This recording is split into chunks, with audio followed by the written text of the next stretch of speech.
오늘의 문학 낭송 주팅커와 함께합니다. 네이버 블로그 김종원 작가님과의 대화. 시작조차 안 하는 사람과 뭐든 멋지게 해내는 사람. 누군가 어떤 방법을 제시하면 꼭 이렇게 반응하는 사람들이 있다. 말이 쉽지. 그게 되겠냐? 그거 누가 모르냐? 힘들어서 못하지. 이런 사람이 주변에 있다면 오히려 그들에게 감사해야 한다. 그들이 부정적인 생각으로 시작조차 안 하며 사는 덕분에 당신이 그 자리를 유지하면서 잘 살 수 있는 거니까. 하지만 같은 말에도 반대로 이렇게 반응하는 사람이 있다. 와, 이걸 내 삶에 적용하려면 어떻게 해야 할까? 어떻게 하면 나도 할 수 있을까? 이들이 곁에 있다면 긴장해야 한다.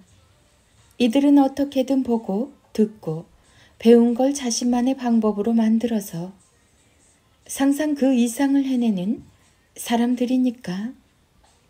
당신은 어떤 삶을 살고 있나? 너 외롭지? 알고 있어. 네가 쓴 글만 읽어도 네가 얼마나 지금 외로운지 느껴지거든. 그럴 때는 이런 마음으로 글을 쓰는 게 좋아. 1. 밝은 척을 하면서 나를 숨기지 않기. 2. 주변 사람들이 아닌 나의 이야기를 쓰기. 3. 무리에서 벗어나 혼자만의 시간을 갖기. 4. 정치와 연예인 이야기에서 벗어나기. 5. 사진과 이모티콘은 최대한 줄이고 글로 표현하기. 6. 매일 조금 더 좋은 감정을 목표로 글을 쓰기. 7. 희망을 손에 쥐고 있다고 생각하며 쓰기. 포장하지 말고 숨기지 말고 숨지도 말고 너의 현재 감정을 솔직하게 써봐. 쓰는 사람은 결국 희망을 손에 쥐게 되니까. 김종원 작가, 인문학 자기계발, 독서, 글쓰기 책, 강의 강연, 사색, 철학. 카카오 스토리 김종원 작가님의 생각 공부. 성장의 시선으로 살아가는 사람은 언제나 현재를 본다. 대부분 마찬가지다. 별로 기대를 하지 않았던 책이 갑자기 이슈가 되어 잘 팔리게 되면 아깝다. 계약할 때 내게 조금 더 유리한 조건으로 했을걸 이라는 후회를 하게 된다. 그러나 그런 후회를 아무리 수천 번 반복해도 현실은 달라지지 않는다.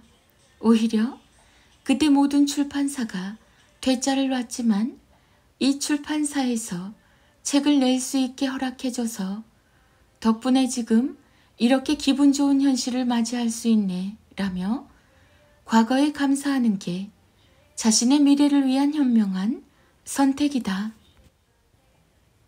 성장의 시선으로 살아가는 사람들은 언제나 시선을 돌아갈 수 없는 과거가 아닌 스스로 언제든 바꿀 수 있는 현재에 둔다.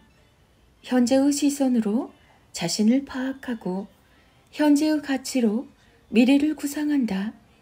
SNS에서 누군가 자신의 책이 잘 팔리고 있다고 하면 누군가는 10년 혹은 20년 전이라면 더 많이 팔렸을 텐데 라며 책이 팔리지 않는 현재를 비관한다.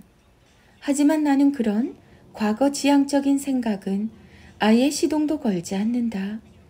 오히려 책이 팔리지 않는 시대라서 나처럼 글에 재능이 없는 사람도 작가가 되어 책을 낼 수 있으니 이런 현실이 오히려 다행이라고 생각한다. 이게 중요한 이유는 과거에 매달리면 어차피 책이 팔리지 않는 시대니까 대충 쓰자는 생각을 하게 되지만 현실의 시선을 두고 바라보면 그래도 진심을 다하면 가능성은 언제나 존재한다고 생각하며 방법을 창조하게 된다. 이미 지나간 과거에는 현실의 문제를 해결할 방법이 없다. 언제나 현실이라는 대지 위에 발을 올린 상태에서 목표 지점을 바라봐야 살아갈 길이 보인다. 어떤 분야든 모든 승부는 가능성이 여전히 존재한다고 생각하는 사람들과의 게임이다. 스스로 가능성이 없다고 생각하거나 과거에 매몰된 사람들은 경쟁자가 아니다. 그들은 스스로 자신을 포기한 사람이므로 2024년 김종원 작가 카카오 스토리 김종원 작가님의 기적의 필사법. 부모가 이런 애착 언어를 어릴 때부터 자주 들려줘야 사랑받고 있다고 생각해서 아이의 자존감이 탄탄해집니다. 부모의 애착 언어를 듣지 못하고 자란 아이는 사랑받지 못해서 집착하는 사람으로 자랍니다. 문제는 그게 끝이 아니죠. 상호작용이 무엇인지 모르며 자신의 마음을 언어로 표현하지 못하고 분리에 대한 극심한 고통을 느끼며 집중력과 탐구력이 최하로 떨어지고 자신을 신뢰하지 못해서 쉽게 좌절하며 수동적이라서 늘 세상을 부정적으로 봅니다. 애착 언어는 아이가 어릴 때만 들려주고 끝내는 일시적인 것이 아닙니다. 어른에게도 사랑과 애정의 언어가 늘 필요하듯 매일 새로운 날을 맞이하는 아이에게도 계속 필요하죠. 안타깝게도 제대로 애착 언어를 듣지 못하는 아이는 사람 눈도 제대로 바라보지 못합니다.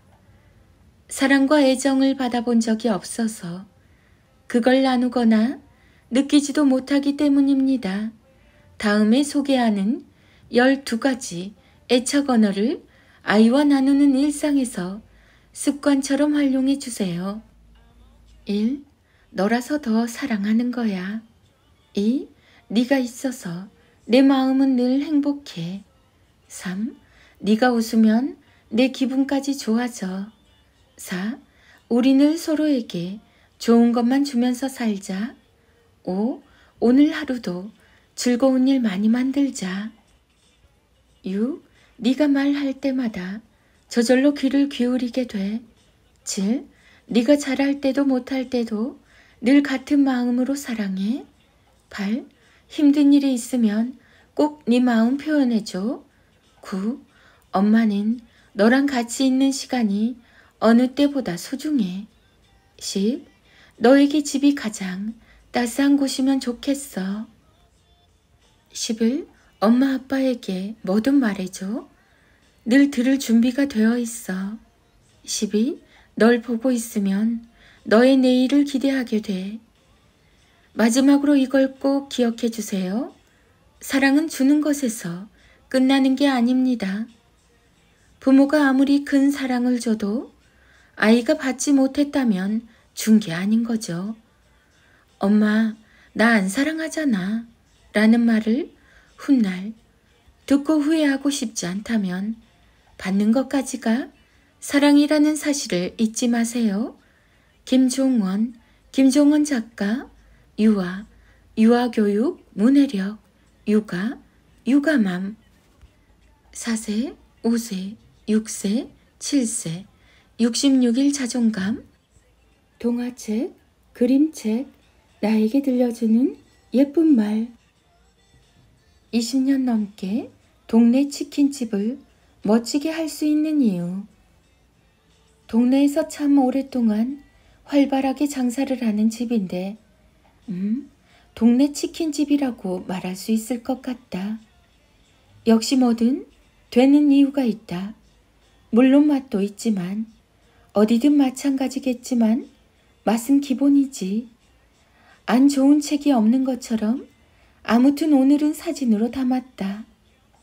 작고 귀여운 메뉴판 활용법.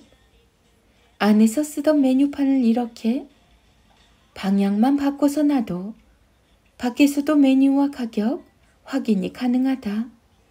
멋지고 귀여운 방법이다. 작고 귀여운 것들. 아무리 늦어도 중학교에 가기 전까지는 반드시 아이의 습관으로 만들어야 할 18가지. 1. 아침에 일어나면 스스로 이불을 개는 것. 2. 하루 30분 이상의 독서. 3. 게임이나 유튜브 시청 시간을 분명하게 정해서 지키게 하기.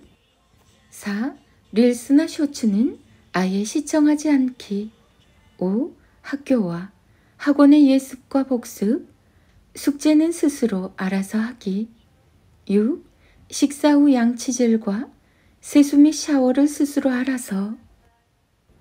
7. 매일 짧게라도 일기 쓰기. 8. 뭐든 가능하다는 시선으로 주변을 바라보는 긍정의 태도 갖기. 9. 친구의 단점보다는 장점을 찾는 태도. 10. 매일 아침 그날의 계획을 세우고 움직이기. 11. 아침에 늘 스스로 일어나기. 12. 자신의 감정을 울거나 분노하지 않고 차분하게 말로 설명할 수 있는 표현력. 13. 우선순위를 제대로 정하고 가장 중요한 것부터 하기. 14. 자신이 머무는 공간을 늘 체계적으로 정리정돈하기. 15. 공부하는 분명한 이유를 깨닫기. 16. 최소한 10분 전에 도착해서 약속 시간에 늦지 않기. 17. 준비물을 철저하게 챙기기. 18. 사랑받고 잘 자란 아이만 보여줄 수 있는 행복한 미소로 인사하기. 나에게 들려주는 예쁜 말. 김종원 작가. 김종원 작가. 육아, 육아맘, 육아소통, 육아스타그램, 육아일기, 사춘기, 초등학생, 중학생, 그림책, 동화책, 나에게 들려주는 예쁜 말. 자녀들의 이문학, 인력 낭송이 이어집니다. 김종원 작가님의 매일 아침을 여는 일본의 기적. 말이 흐르는 방향을 자세히 관찰하면 그가 자기 삶에 무엇을 입력했는지 알 수 있다. 그대의 언어를 잡아라. 언어를 바꾸는 삶이 바뀐다.